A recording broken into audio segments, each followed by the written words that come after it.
अस्सलाम वालेकुम वरहमतुल्लाहि वबरकातुहू। मैं हूं डॉक्टर जावेद और आप देख रहे हैं डॉक्टर जावेद इंफॉर्मेटिव। उम्मीद करता हूं कि आप सब खैरियत से होंगे। आज की इस तफसीली वीडियो में हम बात करेंगे पाकिस्तान मेडिकल एडमिशन हिस्ट्री के सबसे मुतनाज़ा साल 2025 के बारे में। इस वीडियो में शामिल हैं PMDC और UHS के खिलाफ एहतजाज, फ्रेशर बामुकाबला रिपीटर, असल मसला क्या है, पहली मेरिट लिस्ट की मुकम्मल तफसील, टॉप कॉलेजेस के मेरिट, सरकारी कॉलेजेस की फीस, ज्वाइनिंग की आखिरी डेट, दूसरी मेरिट लिस्ट कब आएगी और ऑलरेडी इनरोल्ड स्टूडेंट्स का मेरिट के ऊपर क्या असर पड़ रहा है। हुकूमत की नई policy, arts plus non bio तलबा के लिए मौके। आखिर में मैं आपको दूंगा अहम मशवरे। UHS और PMDC के खिलाफ पूरे मुल्क में तलबा ने एहतजाज किया। फ्रेशर का जो मौक़िफ़ था, रिपीटर ने ज्यादा सीट्स ले ली। मुकाबला पिछले साल से ज्यादा सख्त हो गया। MD कैट की 3 साल वैलिडिटी होने की वजह से 23 के बच्चे शामिल हो गए। रिपीटर की तादाद बढ़ने की वजह से मेरिट बहुत टाइट हुआ।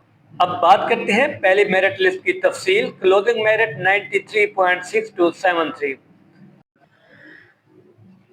पहली मेरिट लिस्ट की तफसील, क्लोजिंग मेरिट जो था 93.6273।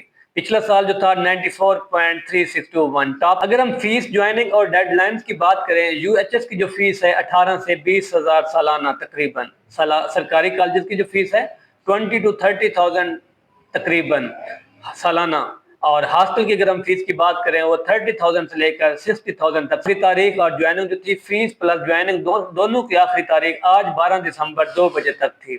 अगर हम दूसरी मेरिट लिस्ट की बात करें, मुतवक्का तारीख जो है 12 दिसंबर, यानी कि आज शाम किसी टाइम तक दूसरी मेरिट लिस्ट लग सकती है। आमतौर पर दूसरी मेरिट लिस्ट में जो मेरिट है वो 0.2% से लेकर 0.5 तक मेरिट ड्रॉप हो सकता है। और अगर हम शेख जुल्फ़िकार अली भुट्टो मेडिकल यूनिवर्सिटीज की बात करें तो उनकी FMCI, शेख खलीफा बिन जायद मेडिकल यूनिवर्सिटी और स्कूल ऑफ डेंटिस्ट्री की सेकंड मेरिट लिस्ट अपलोड और कॉल लेटर जो हैं वो जारी हो चुके हैं।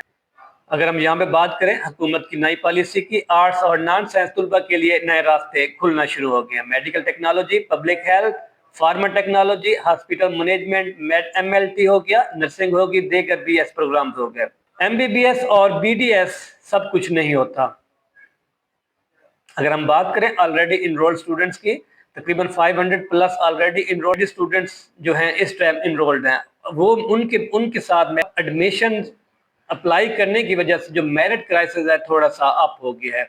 मेरी उन तमाम तलबा से स्टूडेंट्स हैं कि अपना साल ज़ाया करने की बजाय जिस कॉलेज में आप पढ़ रहे हैं वहीं पे आप स्टे करें। अगर आप लोग अपना कॉलेज छोड़ के आते हैं तो लास्ट ईयर जो स्टूडेंट्स आपकी वजह से रह गए थे वो इस साल अप्लाई कर रहे हैं, और जो इस साल अप्लाई कर रहे हैं उनकी वजह से और स्टूडेंट्स रह जाएंगे। सो मदमाना रिक्वेस्ट तमाम फ्रेशर की जानिब से कि आप लोग छोड़ने से पहले लाजमी एक बार सोचें। एक तो एक साल ज़ाया होता है, दूसरा बहुत सारे प्रॉब्लम्स हो सकती हैं। मेरा ज़ाती मशवरा, अगर मेरिट 93.5 से 94% के आसपास है तो अच्छी सीट मिलने का इम्कान है। अगर 92 से 93% है तो प्राइवेट या BS प्रोग्राम को जहन में रखें।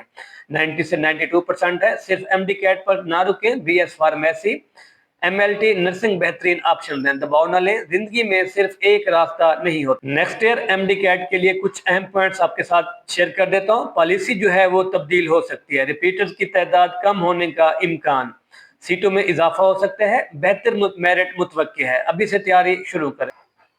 ये थे मुकम्मल खुलासा। अगर आपको वीडियो पसंद आई, चैनल को सब्सक्राइब, वीडियो को लाइक और शेयर जरूर करें। और उसके बाद जो ही इंटर कोर्ट अपील की कोई फैसला आता है तो सबसे पहले डॉक्टर जावेद इंफॉर्मेटिव पर शेयर किया जाएगा। दुआ में याद रखिएगा। अल्लाह हाफिज।